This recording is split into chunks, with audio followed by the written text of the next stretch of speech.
వర్షాకాలం రాగానే మనకు మొదట గుర్తొచ్చేది మామిడి పండే. చాలా మంది మామిడి పండు మొక్కలను పెరుగులో కలుపుకొని తినడానికి ఎంతో ఇష్టపడతారు. ఈ కాంబినేషన్ నాలుకకు అమృతంలా అనిపించినా ఆరోగ్యపరంగా మాత్రం తీవ్రమైన ఇబ్బందులు తెచ్చిపెడుతుందని వైద్య నిపుణులు స్పష్టం చేస్తున్నారు.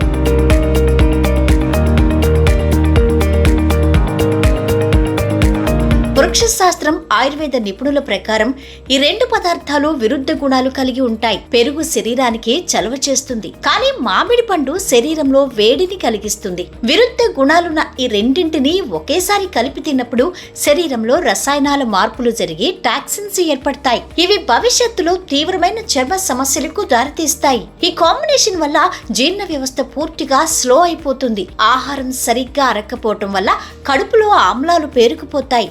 సున్నితమైన చర్మం, జీర్ణ వ్యవస్థ ఉన్న వారిలో కడుపు ఉబ్బరం, గ్యాస్, అసిడిటీ, కడుపులో మంట, వికారం మరియు వాంతులు అయ్యే ప్రమాదం ఉంది.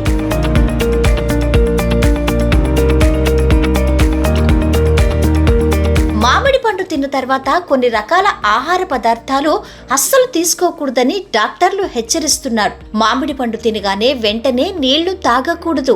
అలా తాగితే కడుపు నొప్పి, తీవ్రమైన ఎసిడిటీ వచ్చే ప్రమాదం ఉంది. మామిడి పండు తిన్నాక కనీసం అరగంట ఆగి నీళ్లు తాగడం సురక్షితం. అలాగే మామిడి పండు తిన్న వెంటనే కాకరకాయ కూర తింటే వికారం, వాంతులు అయ్యే అవకాశం ఉంది. అంతేకాదు కొంతమందిలో శ్వాస తీసుకోవడంలో కూడా ఇబ్బందులు తలెత్తొచ్చు. అంతేకాదు మామిడి తిన్న వెంటనే కూల్ డ్రింక్స్ తాగడం లేదా కూల్ డ్రింక్స్ తాగాక మామిడి తినడం చాలా డేంజర్.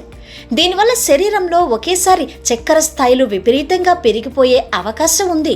సో మీరు కూడా మామిడికాయతో పెరుగన్నం లేదా పైన చెప్పిన డెడ్లీ కాంబినేషన్స్ అస్సలు ట్రై చేయొద్దు.